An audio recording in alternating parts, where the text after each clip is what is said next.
Born Jane Ellen Mary Price, Jane Usher is the sister of whom many refer to as the father of the nation, George Price.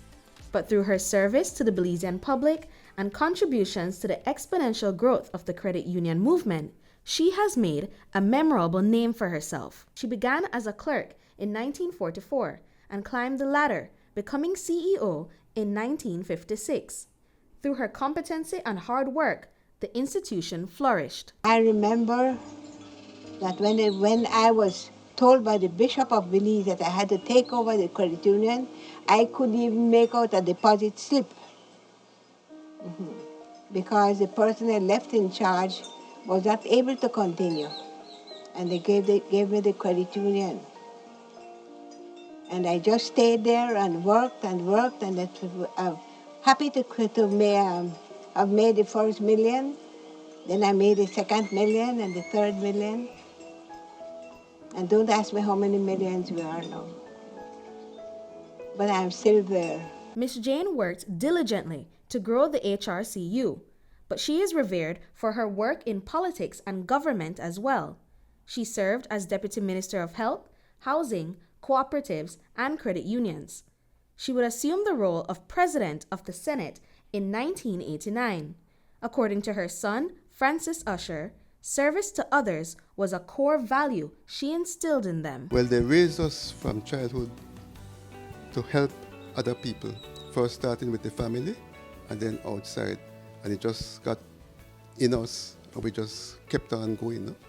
So we always put ourselves last, the person in front of you first. No? Her daughter, Carolyn Matos, reiterated her mother's drive to help others in all circumstances. The lessons her mother taught her through her acts of kindness remained with her into adulthood. I remember as a young child, something she said, there was this, we had just gotten out of the office, we were walking outside to go to the car, and another lady stopped her, little old lady, and she just wanted to talk. And I remember telling Mom, I said, come on, man, we're hungry, let's go. And she said, you know, and she never disciplined me hard, but she said things in such a way you feel so bad afterwards. And she said she just needed somebody to talk to.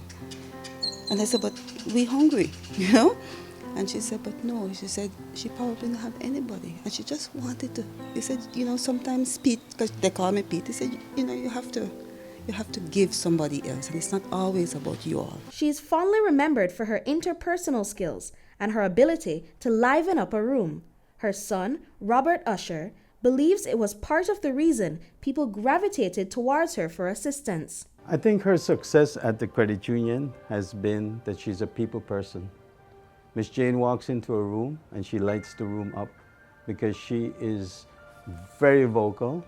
She is going to speak. She's not going to, you know, like sequester herself in a little corner.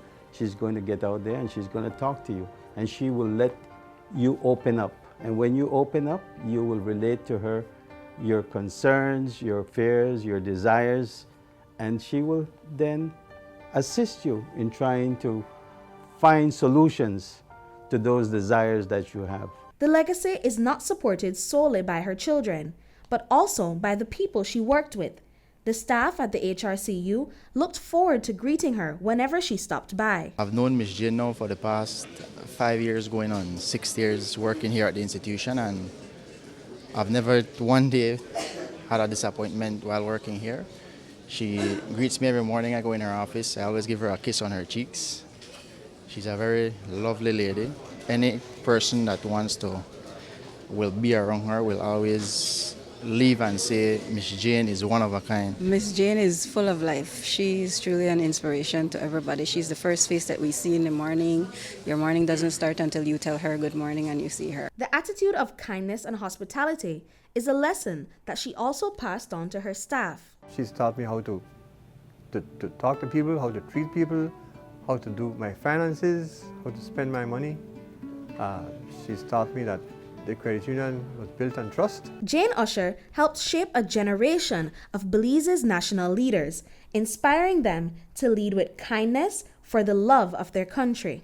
People remember Ms. Jane for the work that she has done at Holy Redeemer Credit Union. That most people, when they talk about H.R.C.U, they're going to say, I'm going to say Ms. Jane, meaning that they're going to Holy Redeemer Credit Union.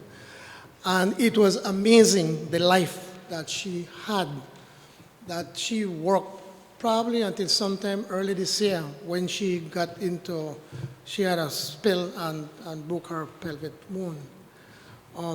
It was just an amazing what that Ms. Jane has done, that she has touched the lives of thousands upon thousands of Belizeans, the small man and woman that does not have access to the bank, that can go to Ms. Jane, borrow and leave money for sending children to have an education or build a small house. Belize bid farewell to Dr. Usher in 2018 when she passed at the age of 101 years old. At the funeral, her great-granddaughter, Sophia Usher, delivered a speech commemorating her life's work. She is an incredible inspiration to women of all ages and walks of life across the country, an example of the possibilities that exist when women play an integral role in the development of our nation.